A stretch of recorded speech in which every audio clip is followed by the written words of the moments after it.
Good morning, friends and family. This is SP News Nugget, and this program is Just Ask SP on Sunday.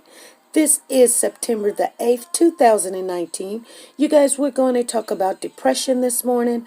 We're going to talk about some of the things that can cause it, and we're going to talk about some of the things that can prevent it, and we're going to talk about some things that you can do to deal with it. First of all, let's talk about some of the things that can cause depression. First of all, you guys know the number one thing that can cause depression is death. Dealing with a loved one, whether it's something that's frequent or something that's in the past, thinking about these situations and these loved ones can lead to a person going off into depression, feeling worthless, feeling like you are guilty or something you didn't say, something you didn't do, or just missing that person can cause a person to go off into depression. Dealing with an illness is one of the major things that can cause depression. Either it's a mental illness or maybe it's a physical illness. But dealing with the illness or feeling all alone by yourself and no one really understands the things that you can do now or the things that you can't do, it can cause a deep depression when you're thinking about things all the time, about what you used to do and how you used to be. Sometimes that can lead to depression. Thinking about or talking about childhood past situations.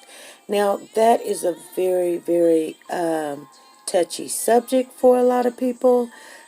People seem to believe everybody had this fancy, nice childhood life. Regardless whether we love our parents, our mothers, and our fathers, some people, the majority of people, I'm just telling you guys, has had things happen to them in the past. Whether it's the mother leaves or the father leaves and they can't get over it, or something physical or sexual happened to them and they can't get over it, or they were just abandoned, or just, like I said, no one was even there to care for the person. So you have to be very careful about the things that you think about. Okay, and we're going to talk about one more situation. And that situation would be marriage. Now, you guys, when you're in a marriage and it comes to an end, and it just seems like the whole world just stops. You can't believe what your partner has did or some of the things that your partner has said, and it just seems like a lot of people say it feels like death.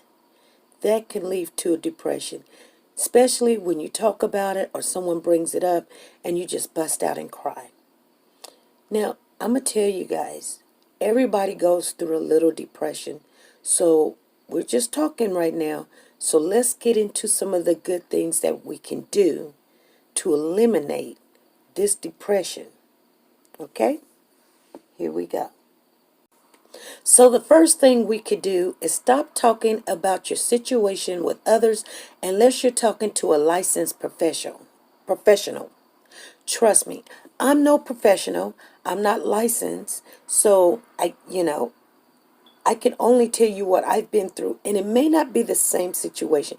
I don't know if I do you any good or do you any harm. Yes, you do want to talk to someone if it gets to a situation that you just can't handle. But some people can make it worse for you. So at least go seek professional help. Number two, don't sit back by yourself thinking about the things that make you sad. This do not help. Trust me, this just do not help. If you're going to ponder on it, you're making things worse, especially by yourself. If you're by yourself and you're thinking about it, you're getting yourself in a deeper situation. So if all things, when you find yourself start thinking about these things, get up and go do something that'll get your mind off of it. Go cut the grass. Go wash the dishes. Go wash some clothes. Call someone up and just see how they're doing. Take a walk, you guys, okay? And always seek professional help. Number 3, if you're taking medication, make sure if you have medication, take your medication regularly, even if you're feeling good, because you don't know when you're going to have a gap that the medication is not in your system and now you're feeling down. You do not want ups and downs, ups and downs, ups and downs. That is not good for your body nor your mind.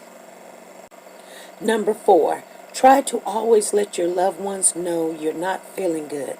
Now, you guys see, I didn't say go tell them everything you're talking about or thinking about. Just let them know you're not feeling well. You probably don't not want to be alone. You would appreciate it if they would spend some time with you, and just let them know you're just not feeling yourself right now. And maybe they'll pick up on it. And always, if there's no one there that you can tell that you're not feeling good, always go to a licensed or professional help, or at least reach out to someone that you can talk to that can help you know where you're at in your mind. Number 5, stay away from alcohol and any type of drugs that are not prescribed to you.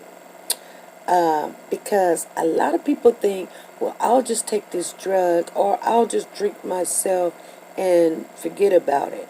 Well, these things are not uppers. These things are downers. That means you might feel a little happy for a little bit, for a little while, but things might go south really quick. So stay away from these things and always seek professional help. Now, you guys, we're going to talk about just a couple of things that you guys can do to make your to deal with depression. When you know that you have depression or you feel it coming on and you're taking your medication, you have sought help, and now you know that that is one of your diagnoses. These are some of the things you can do. First of all, you need to eat a balanced meal. Do not just eat sugar and sweets and salt. You do not need high blood pressure with it, or you do not need diabetes with it. And then you exercise. Exercise is a great thing to do. It'll boost up your self-esteem. You'll feel better. You'll look better. And you know, it always helps to exercise. In any kind of diagnosis you get, exercising is always one of the best remedies to deal with your situation. And then you can always, like I said, get your rest. Get the rest that you need. 8 to 10 hours is always some good time to put in to rest. There's another thing you can do. Be around family members and loved ones. Try to get a hold of someone. And I'm not saying go out and party and you have to be that. I'm just saying call someone up and see how they're doing and tell them, hey, I'm just sitting here. I just wanted to talk for a little bit, and then talk to someone. Let them know how you feeling. Now, I'm not saying tell them everything about your depression, because here's one thing. When people don't understand, sometimes you can tell people that you're feeling a little depressed, and they feel like it's contagious, so they'll run. And then you're wondering why you're by yourself, because, you're down and Debbie. You're feeling like Downer Debbie, and no one wants to be down with Debbie. And you may think that they understand that it's depression, but they don't. They just feel like you're finna rub some bad omen or bad luck or negative vibes their way.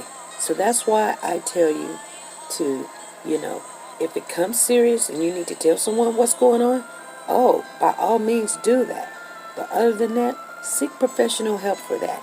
But just let them know that you're feeling kind of lonely and you just want to talk to somebody for today. And then, share your feelings. Not share your situation, but share your feelings, okay? And always, if you're in a suicidal situation, always call 911 or call They always have a 1-800 number. I will post it right here. But you guys, that's all for today. I hope you guys learn something or get something out of this video. I will try to start putting more videos up about self-help and self-esteem in the future. So be good, be safe, and be nice to each other. Bye.